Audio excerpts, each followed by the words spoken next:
덴버 시원장로교회 성도 여러분 반갑습니다. 2020년 8월 28일 금요일 굿모닝 자이언 덴버 여러분에게 전해드립니다.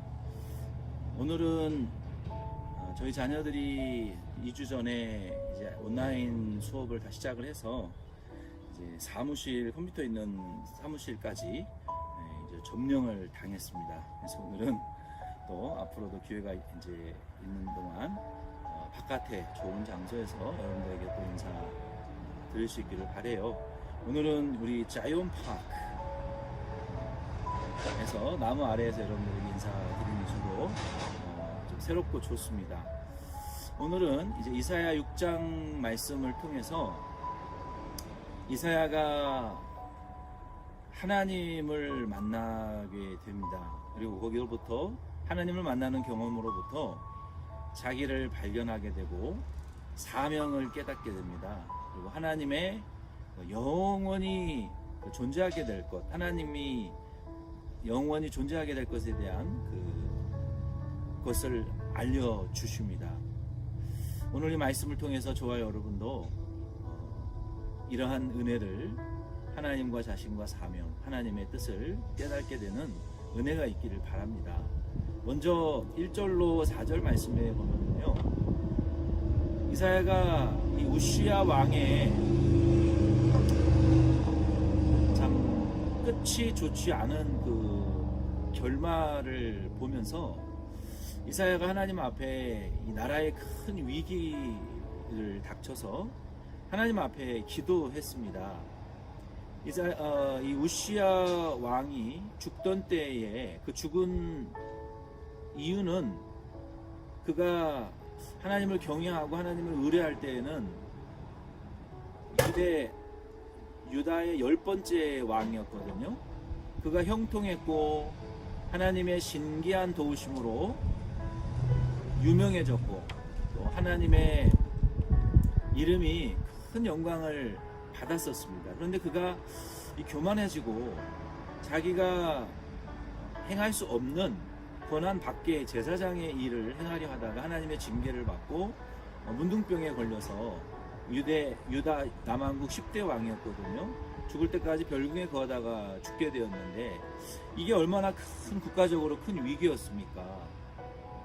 이 큰 위기를 당한 이사야는 그 문제를 놓고 하나님 앞에 성전에서 기도하기 시작했습니다. 그때에 하나님께서 성전의 그 보좌에 임하셨고 하나님의 본 형상은 보지를 못했어요. 그 스랍들, 6날개를 가진 하나님을 수종드는 이 스랍들이 나타나서 2날개로는 얼굴을 가리고 2날개로는 발을 가리고 그리고 2날개로는 빠르게 왕래하면서 거룩하다 거룩하다 거룩하다 만군의 하나님의 이름을 찬양할 때 성전 그 지진이 일어나가지고 성전의 그 문지방이 막 덜덜덜덜덜 떨리는 이런 현상을 이사야가 경험했습니다.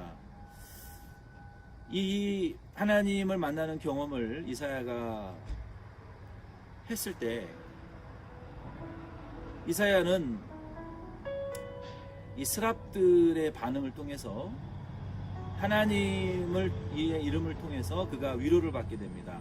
이 말씀을 통해서 저희도 2가지 정도로 생각해 보면 좋을 텐데요. 첫째는 성도가 어떤 국가적인 큰 위기라든지 또 개인적이고 가정적인 어떤 이러한 위기들이 일어났을 때 하나님의 성전에서 기도해야 됩니다.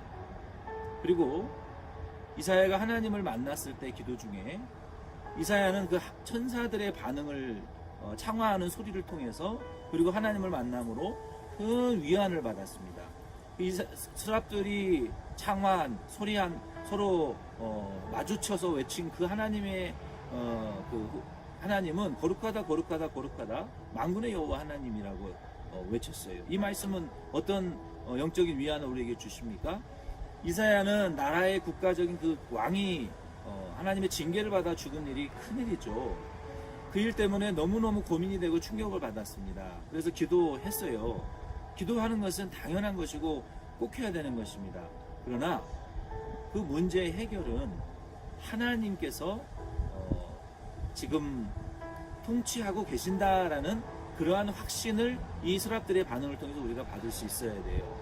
우리가 고민도 하고 뭐 예를 들어서 지금 이 코비드 19의 이 어려움으로 인해서 우리가 정말 언제 이것이 해결될 것이냐라는 이런 두려움을 우리가 막연한 두려움들을 가지고 있잖아요. 그런데 우리는 이러한 상황 가운데서도 여러 가지 음모론들이 많이 떠들고 또 여러 가지 잘못된 그 리더들의 이야기들이 종교 리더들, 종교계의 리더들도 그렇고 정치적인 리더들도 참 두려움만 주고 소망을 주지 못하고 잘못된 그러한 반응들을 우리에게 지금 주고 있습니다. 지금 소방차가 지나가는데요. 낮에는 교회 옆에 바로 소방서가 이 지역에서 아마 제일 클 거예요. 낮에는 소리를 내고 이제 밤에는 소리를 내지 않습니다. 그래서 얼마나 이 활력이 생기고 좋은지 모르겠어요. 이 소방서가 생긴 이후로. 다른 분들은 시끄러워서 이사가는 분들도 계시지만 저는 좋아요. 소방차가 나갈 때마다 기도합니다. 저 사고와 화재 현장에 하나님 함께 가셔서 인명피해가 최소화되고 빨리 구조될 수 있도록 그런 기도가 절로 나와요. 이 지역을 위해서. 아무튼 이사야가 이와 같이 하나님을 만남으로 이 스랍들이 반응을 한 말을 듣고 거룩하다 거룩하다 거룩하다 만군의 여호와 하나님. 그 무슨 말입니까? 하나님은 거룩하고 거룩하고 거룩하고 공의롭고 공의롭고 공의롭고 진실하고 진실하고 진실한 이 삼위일체 하나님이 우리의 모든 이 팬데믹 위기라든지 가정적이고 개인적인 위기 가운데에서도 하나님은 거룩과 공평과 진리로 하나님 He is in control everything. 하나님께서는 모든 문제를 통치하고 계시니 두려워하지 말고 그 하나님의 공평과 통치의 은혜를 믿고 위로를 받으라는 것이죠. 그래서 우리가 이 치료제를 위해서도 저는 계속 기도를 하고 있습니다. 하나님께서 빨리 이 치료제가 개발되도록 기도하고 있는데 제가 며칠 전에 유명한 그 의학 박사이면서 또 철학 박사가 있는 그 의사분들의 영상을 보면서 와, 하나님께서 정말 이 팬데믹 이 코비드 19을 통해서도 우리에게 은혜를 베풀어 주시는구나라는 그 의학적인 객관적인 진리를 깨달았어요. 그래서 그 의사가 말하는데 지금 1상, 2상, 3상이 최종인데 2상까지는 이 치료제가 확실히 검증됐고 코비드 19의 회복한 자들이 가지고 있는 항체보다도 훨씬 강력한 항체 반응이 입증이 됐습니다. 그리고 이제는 그 50세, 60세 이상의 노인들까지 수만 명의 사람들을 3상 실험을 지금 진행하고 있고 올해 말이나 내년 초가 되면 이 치료제가 나올 것이라는 거예요. 그러면 그 변종 바이러스는 어떻게 해결되느냐? 변종 바이러스도 무력화 시켰다라고 이상까지 그 의학 박사가 이야기하는 것을 듣고 그리고 그 변종 바이러스가 사람의 몸에 침투하는 그 거기에 생긴 것이 아니라 그 아랫부분에 생겼기 때문에 이 치료제는 그 침투하는 그 가장 사람의 세포와 침투를 밀접하게 하는 그곳을 무력화시키는 그 치료제이기 때문에 변종 바이러스도 문제되지 않고 2차, 3차 감염되는 것도 해결될 수 있다라고 그렇게 말을 하더라고요. 그래서 정말 하나님의 이 팬데믹 위기 가운데 하나님이 베풀어 주신 은혜로구나. 그런 하나님이 이와 같이 우리가 의료 종사자들을 통해서 이 전문가들을 통해서 전달되어지는 그 지식을 우리가 보더라도 하나님이 이러한 위기 가운데서도 우리에게 은혜를 베풀어 주고 계시고 모든 상황을 컨트롤하고 계신다라는 것을 저와 여러분도 믿고 너무 두려움에 압도되지 마시고 절망하지 마시고 두려워 떨지 마시고 하나님의 거룩하시고 공의로우시고 진실하신 우리 믿는 자의 하나님을 여러분 의지하시고 두려워하지 마시기를 바랍니다. 두 번째는 이사야가 이러한 하나님을 만난 경험을 바탕으로 이제는 5절로 7절 말씀해 보면은요, 이사야가 자기를 발견하게 됩니다. 하나님이 거룩하신 빛으로 나타나셨을 때 성경 가운데에 그 빛을 통해서 자기를 발견해서 이사야가 뭐라고 고백합니까? 5절로 7절에 화로다. 내가 이제 저주를 받았다. 망했도다. 내가 이 부정한 백성 중에 거하며 그리고 이 부정한 입술을 가진 자로서 만군의 거룩하신 여호와 하나님을 배웠기 때문에 나는 이제는 심판받고 멸망받을 수밖에 없다라고 말하고 있습니다. 여러분, 이사야가 왜 부정한 입술을 가진 자라고 얘기를 했을까요? 예수님께서도 여기 마태복음 7장 20절로 23절 말씀에 보면은 사람이 음식을 먹는 것을 통해서 부정해지지 않고 사람 속에 나오는 음란과 음탄과 또 거짓과 도적질과 미움과 살인과 이러한 이 하나님의 계명을 어기는 그 진리의 말씀을 본성적으로 어길 수밖에 없는 그런 그 본성적으로 부패하고 전적으로 타락한 아담의 죄를 전가받은 그 사람들의 죄가 입을 통해서 이 말씀을 어기는 계명을 어기는 이 모든 죄악들이 결국 입에 나오는 것으로 더러워지지 먹는 음식으로 더러워지지 않는다 그랬거든요. 이것은 인간이 전적으로 타락했고 전적으로 부패한 인간의 그 죄성을 이사야가 이 예수님이 말씀하신 같은 맥락으로 깨달았다는 것입니다. 그래서 자기의 입술이 원죄 때문에 더럽고 부정하고 타락한 이러한 죄악이 가득한 지옥 갈 죄인인 것을 이사야가 깨닫고 자기를 발견하게 됐다는 거예요. 그리고 그 고백을 했을 때에 스랍 중에 하나가 날아가서 제단의 숯불을 가져다가 이사야의 입술에 대며 이것이 내 입에 닿았으니 내 죄가 사하여졌도다 라고 말했어요. 여러분 마태복음 23장 20절 말씀에 보면 제단으로 맹세하는 자는 그 제단에 있는 제물로 맹세한 것과 마찬가지라고 말했어요. 그 무슨 말씀입니까? 구약의 모든 희생 제물은 예수 그리스도를 가리키는 겁니다. 그 번제의 모든 양식과 제도들은 예수 그리스도를 통해서 상징적으로 예언적으로 이제 성취되어질 그 예수 그리스도를 상징하는 예수님이 우리 구속의 제물, 희생 제물로 오셔서 하나님 앞에 온전하고 단번에 완전한 제사를 드림으로 우리 믿는 자의 죄를 사하시고 구원을 완성하실 그 제물이시잖아요. 그러므로 이사야는 장차 오실 그 예수 그리스도를 믿음으로 제단에 숯불로 죄를 사함받은 것처럼 예수 그리스도의 구속의 은혜를 오실 예수를 믿음으로 죄사함을 받았다라는 그러한 영적인 의미가 있는 것입니다. 하나님을 만난 이사야는 이와 같이 죄사함을 받았고요. 세 번째는 그때의 이사야가 8절로 10절 말씀에 보면은 이 삼위일체 하나님의 음성을 듣습니다. 우리를 위하여 우리가 누구를 보내며 누가 우리를 위하여 갈까라는 이러한 안타까운 일할 자 일꾼 찾는 하나님의 음성을 듣습니다. 그리고 이사야가 죄사함 받고 주변을 둘러보니까 하나님의 음성을 듣고 이 일꾼을 찾으시는 하나님 앞에 일하러 갈 사람이 자기밖에 없어요. 왜? 자기가 죄사함을 받았기 때문에. 지금 하나님의 이 부르심을 이제 깨닫고 주님 제가 여기 있사오니 나를 보내주시옵소서. 이게 정말 은혜 받은 자의 올바른 태도요, 겸손한 은혜 받은 자의 올바른 태도입니다. 이사야가 하나님의 음성을 듣고 이 하나님의 사명을 받았어요. 그때 하나님께서 이사야에게 두 가지의 이 사명의 이 특징을 가르쳐 주시는데요. 이사야 네가 가서 말을 전할 때 사람들은 그거를 네가 말을 전할 때 그들의 귀가 막히게 될 것이고 눈이 어두워지게 될 것이다 라고 말했어요. 이 말씀을 통해서 우리가 깨달을 수 있는 것은 왜 하나님의 말씀을 듣고 눈이 어두워지고 귀가 어두워집니까? 그것은 첫째로 우리가 회개하지 않기 때문에 그래요. 두 번째 특징은 네가 말을 전하면 전할수록 그들의 눈이 막히고 귀가 막히고 하나님과 멀어져서 심판받게 될 것이다 라고 말했어요. 이사야가 말씀 전하는 사명의 두 번째 특징은 말씀을 듣고 볼수록 더 귀가 멀어지고 눈이 멀어지고 하나님과 멀어지는 이유는 뭡니까? 회개하지 않기 때문이요. 그 말씀을 순종하지 않기 때문에 멀어지는 거예요.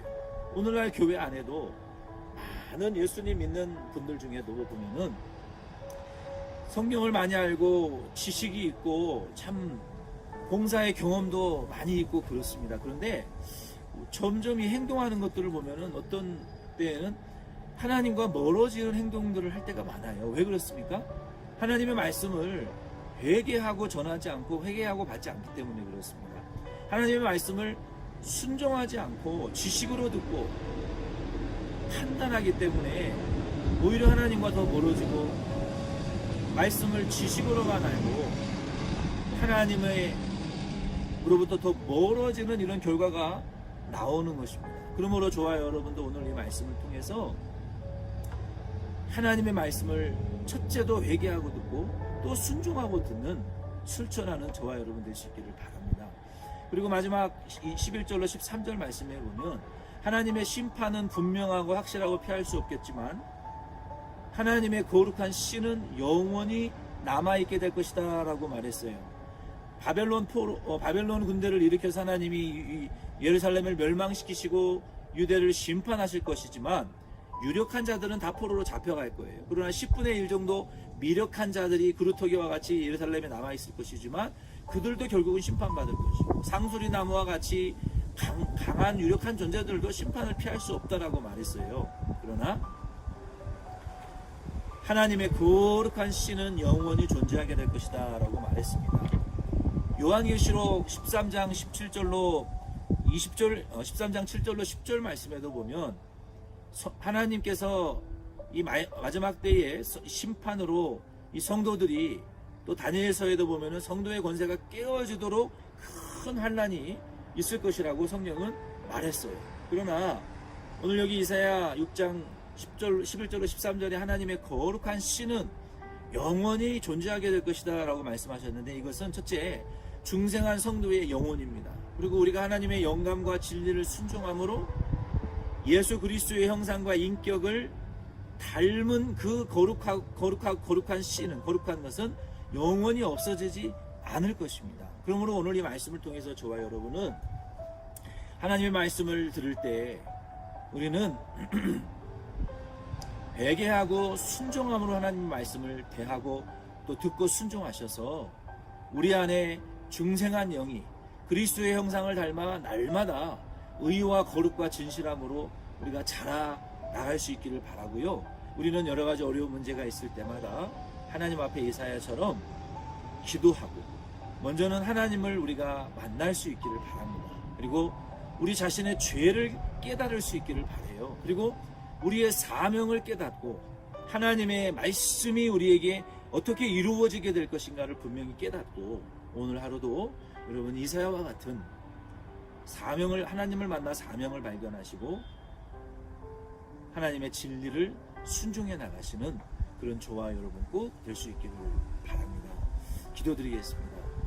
하나님 아버지, 이사야처럼 하나님의 성경 가운데에 충만히 거하시는 거룩하신 하나님, 우리를 오늘도 만나주시고 우리 자신의 죄를 하나님의 거룩하신 빛 가운데에 발견하여 회개하고 순종하고 하나님의 사명을 발견하며 우리의 거듭난 속사람이 영감과 진리를 순종함으로 우리 안에 그리스도의 형상이 점점 영화롭게 거룩하게 아름다워지게 이루어가는 오늘 하루 되도록 성도의 삶과 생활을 도와 주시옵소서. 예수님의 이름으로 기도드립니다. 아멘. 여러분 수고 많으셨습니다. 내일 만나요.